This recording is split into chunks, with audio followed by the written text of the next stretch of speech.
नमस्कार। स्वत्व के डिजिटल प्लेटफॉर्म पर आपका स्वागत है। आज हम बात करने जा रहे हैं फिर से संविधान की। हमारे भारत के संविधान की यात्रा का कथा बहुत रोचक है, कौतूहल और जिज्ञासा मिश्रित विस्मय से भरा हुआ है। आसमान में भारत विभाजन के काले बादल मंडरा रहे थे, वहीं भारत की राजधानी दिल्ली में हड्डियों को कपा देने वाली कड़ाके की सर्द ठंड पड़ रही थी। ठंड से लोग त्रस्त थे। यह भारत की राजनीति के संक्रमण काल यानी 1946 के दिसंबर का महीना था। संविधान सभा के लिए चुनाव महीनों पहले हो गए थे। उसे खंड भारत का संविधान बनाना था, लेकिन अब संविधान सभा को खंडित भारत के लिए संविधान बनाना पड़ रहा था। वायसराय लॉर्ड वेबल का निमंत्रण पाकर विपरीत मौसम से बेपरवाह स्वाधीनता सेनानी दिल्ली पहुंचे। उनमें भारत के भाग्य विधाता का भाव था। उन लोगों ने संविधान सभा को आकार दिया। वे ही हमारे संविधान निर्माता बने। उनका कार्य चुनौतीपूर्ण था। जवाहरलाल नेहरू तब विस्मय थे। उन्हें तब यही सूझा और वे बोले कि हो सकता है कि दिन मेघाच्छन्न हो, पर है तो आखिर दिन, इसीलिए बादल फटने पर दिन अवश्य निकलेगा, सुधार होगा। अंग्रेजों से लड़ते हुए कांग्रेस ने माना कि संविधान अभियान की तार्किक परिणति संविधान सभा में हुई है। वह इसे इतिहास प्रदत्त दायित्व समझती थी कांग्रेस। लेकिन इससे अलग भी कुछ मत हैं। एक मत यह है कि भारत में संविधानवाद ब्रिटिश उपनिवेशवाद की देन है।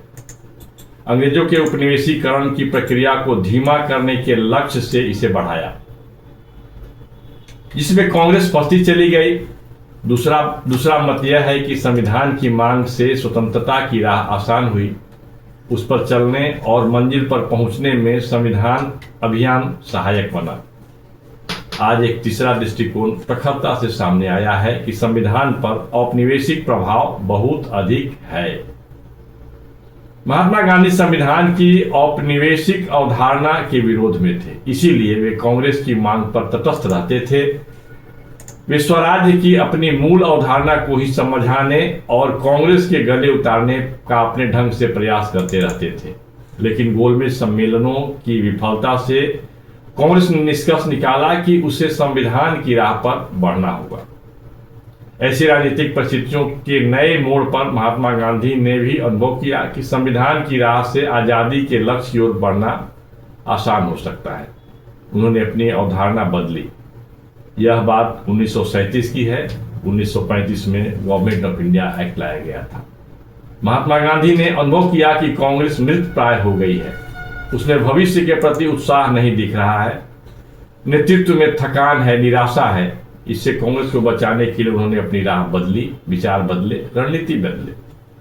इस तरह महात्मा गांधी ने संविधान के लिए 3 कसौटियां सुनिश्चित की। एक, उसमें जो पहला है सांप्रदायिक समस्या का निवारण, दूसरा देशज प्रकृति और तीसरा लोक इच्छा, लोक भावना।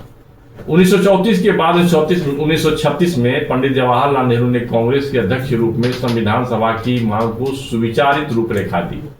उन्होंने कहा कि कांग्रेस लोकतंत्र और स्वतंत्रता के लिए संविधान सभा का निर्माण चाहती है, जिसे वयस्क मतदाता चुनेंगे। गांधी और नेहरू से हरी झंडी मिलने पर कांग्रेस कार्य समिति ने संविधान सभा के लिए 1939 में दूसरी बार प्रस्ताव पारित किया। संविधान सभा ब्रिटिश योजना में बनी, यह सच्चाई है। वह परोक्ष निर्वाचन से बनी, यह भी सच्चाई है। सीमित मताधिकार से चुनी गई विधान सभाओं ने संविधान सभा के सदस्यों को चुना। उस संविधान सभा में महात्मा गांधी के रहने का कोई सवाल ही नहीं उठता था, क्योंकि उनके विचार अलग थे। उससे बाहर रहकर वे परामर्श के लिए उपलब्ध अवश्य थे। उनकी सलाह पर ही पत्रकार बी शिवा राव संविधान सभा के सदस्य बनाए गए, कुछ विशेष उद्देश्य को लेकर के। इसी तरह दूसरी बार डॉक्टर भीमराव अंबेडकर संविधान सभा में गांधी जी के हस्तक्षेप से ही पहुंचे थे। नेहरू जी नहीं चाहते थे। जब संविधान सभा के लिए निर्वाचन हुए तो doctor Bhimrao Ambedkar schedule caste federation की ओर से और मुस्लिम लीग के समर्थन से बंगाल से निर्वाचित हुए थे, क्योंकि मुंबई विधानसभा में उनकी संस्था को एक भी स्थान नहीं मिला था। विभाजन के पश्चात उनकी सदस्यता समाप्त हो गई। देश जब विभाजन हुआ तो तार्किक रूप से देखा गया कि उनकी सदस्यता समाप्त हो गई। गांधी जी के हस्तक्षेप से तब डॉक्टर राजेंद्र प्रसाद और सरदार पटेल ने विशेष प्रयास किया। मुंबई के मुख्यमंत्री बीजी खेर को लिखा कि एम.आर. जयकर के त्यागपत्र से जो स्थान रिक्त हुआ है उस पर डॉक्टर अंबेडकर को निर्वाचित कराना है। इस तरह से वे गांधी जी के हस्तक्षेप के बाद डॉक्टर राजेंद्र प्रसाद और सरदार पटेल के सहयोग से दूसरी बार 23 जुलाई 1947 को संविधान सभा के सदस्य बने। इसके बाद वे ड्राफ्टिंग कमेटी प्रारूप समिति के अध्यक्ष भी बनाए गए। जो हम कहते हैं कि बाबा साहब का संविधान, यदि वे संविधान सभा में नहीं होते तो संविधान के निर्माण में उनका सहयोग भी नहीं होता। पर यह सवाल हमेशा ही पूछा जाएगा कि क्या गांधी जी के कसौटियों पर संविधान सभा ने काम किया? क्या कांग्रेस के नेताओं ने संविधान सभा के बनते वक्त उनकी सलाह मानी? क्या ब्रिटिश सरकार के पास संविधान सभा संबंधी शर्तों को मानने के अलावा कोई विकल्प नहीं था? यह सर्वविदित है कि संविधान सभा कैबिनेट मिशन की योजना से जन्मी थी। जबकि संविधान जनता के निर्णय से बनता है, उसे शासक से छीन कर बनाया जाता है। यह विपरीत उदाहरण देख महात्मा गांधी ने कांग्रेस नेताओं को सलाह दी कि वे वायसराय के निमंत्रण को अस्वीकार करें। उस समय की परिस्थितियों में वह सलाह जो थी पूरी तरह सही थी।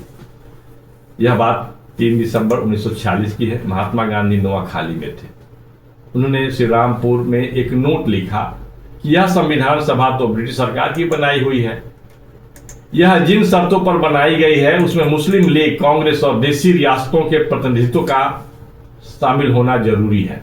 मुस्लिम लीग ने संविधान सभा का बहिष्कार कर दिया है। उसी तरह रियासतों के प्रतिनिधि संविधान सभा से दूर हैं। तो ये तो उन शर्तों को तोड़ते थे जो संविधान सभा की योजना के आधार थे। इसलिए महात्मा गांधी ने अपने नोट में सरदार पटेल को लिखा कि अगर इनके बहिष्कार के बावजूद सरकार संविधान सभा बुलाना चाहती है तो उसे कांग्रेस के साथ नया समझौता करना चाहिए। यह आवश्यक है, यह नैतिक रूप से भी आवश्यक था। यह थी उनकी मतलब गांधी जी की सलाह। इसके बाद उन्होंने यह सलाह भी दी कि सरकार अगर कांग्रेस के साथ अलग समझौता नहीं करती तो उसे संविधान सभा में नहीं जाना चाहिए। लेकिन कांग्रेस का नेतृत्व गांधी जी का तर्क सुनने के लिए तैयार नहीं था और संविधान सभा की बैठकें शुरू हो गई। संविधान निर्माण की प्रक्रिया शुरू हो गई।